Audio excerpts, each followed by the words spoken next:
हरे कृष्णा, राधे राधे। आज फिर से आपके समक्ष प्रस्तुत हूँ सावन मास महात्म का तीसरा अध्याय लेकर। अगर आप मेरे चैनल पर नए हैं तो मेरे चैनल को सब्सक्राइब कर दीजिए और साथ ही बेल आइकन को प्रेस कर दीजिए ताकि हर वीडियो की नोटिफिकेशन आपको मिलती रहे। और अगर वीडियो अच्छी लगे तो कृपया वीडियो को लाइक कीजिएगा, शेयर कीजिएगा, कमेंट में ओम नमः शिवाय ज़रूर लिखिएगा। तो कथा शुरू करते हैं। बोलिए श्रावण मास की जय, भोले बाबा की जय। भगवान शिव के शब्दों को सुनकर सनत कुमार जी बोले कि हे भगवान, आपने व्रत समूह का उद्देश्य कहा, इससे मेरी तृप्ति नहीं हुई। अतः आपसे हाथ जोड़कर निवेदन है कि आप इसे विस्तार पूर्वक कहें। हे देव, आप ऐसा खोलकर समझाएं जिसे सुनकर मैं धन्य हो जाऊं, कृतकृत्य हो जाऊं। इस पर ईश्वर ने सनत कुमार से कहा कि हे योगीश, जो विद्वान श्रावण मास नक्त व्रत का करके व्यतीत करता है वह 12 मासों में इस नक्त व्रत का फल भोगता है।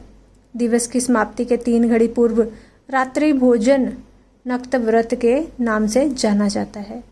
इस नक्त भोजन में सूर्यास्त के पहले 3 घंटे के समय को त्याग कर अवशिष्ट समय लिया है। सूर्यास्त के पहले के 3 घंटों को संध्याकाल कहा है।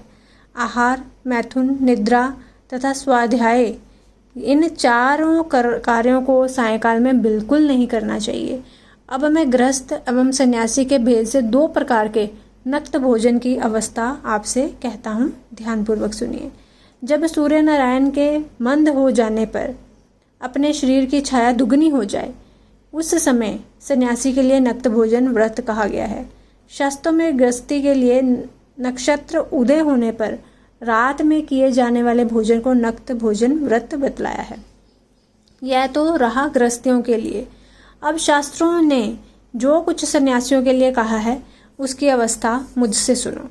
रात्रि काल में निषिद्ध हो जाने से दिन के अष्टम भाग में भोजन का विधान है। गृहस्थियों को विधि द्वारा रात में नक्त व्रत करना चाहिए। सन्यासी, विधवा तथा विधुर पुरुष सूर्यास्त के पूर्व भोजन करें। पुत्रवान, आश्रयहीन तथा स्त्री विहीन पुत्रवान विधुर रात्रि में भोजन बिल्कुल ना करें, क्योंकि पुत्रवान भी आश्रमी ही होते हैं। विद्वानों को चाहिए कि स्वाधिकार अनुसार नक्त व्रत करें। श्रावण मास में नक्त व्रत करने वाले प्राणी को उत्तम गति की प्राप्ति होती है।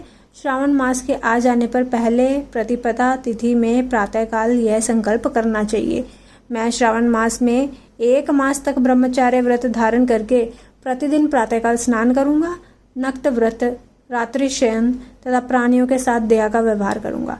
प्रभु, यदि मैं इस व्रत के आरंभ होने के पश्चात और इसकी समाप्ति से पूर्व मर गया तो हे दीनानाथ जगतपते, उस समय आपके प्रसाद से मेरा यह व्रत परिपूर्ण हो। इस प्रकार मास के आरंभ में संकल्प करके नक्त व्रत करना चाहिए। भगवान शिव ने कहा कि इस प्रकार नक्त व्रत करता हुआ व्यक्ति मुझे अति प्रिय हो जाता है।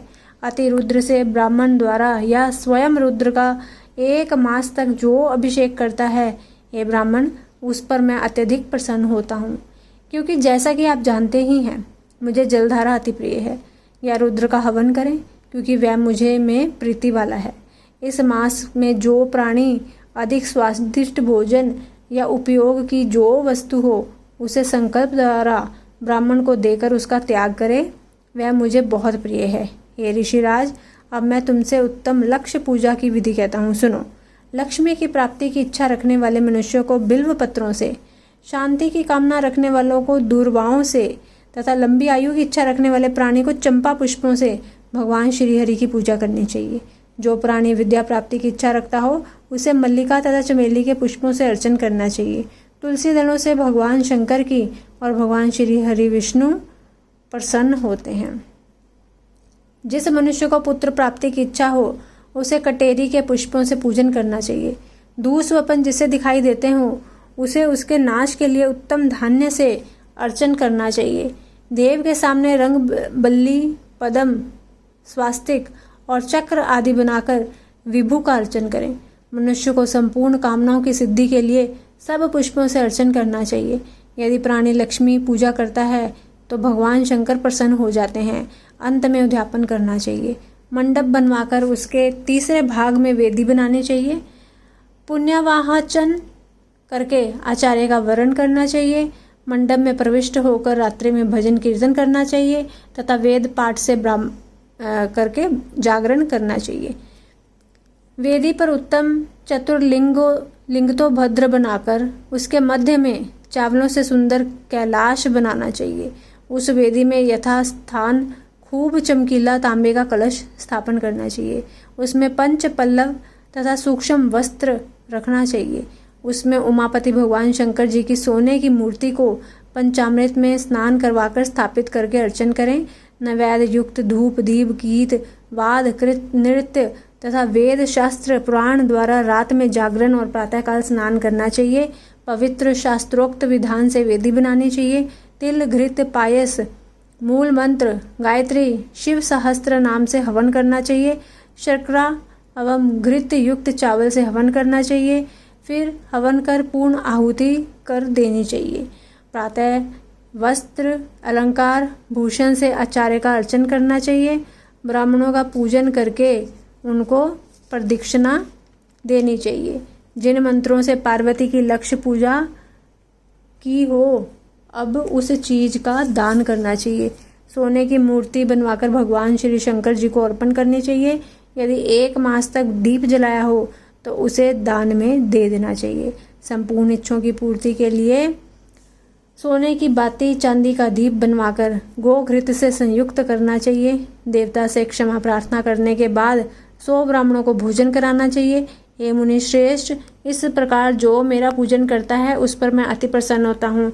यदि श्रावण मास में ये कार्य किए जाएं तो इनके करने से अनंत फल की प्राप्ति होती है। यदि इस मास में अपनी किसी प्यारी चीज का त्याग करके वह चीज मुझे अर्पण की जाती है तो तुम मुझसे उसका फल सुनो।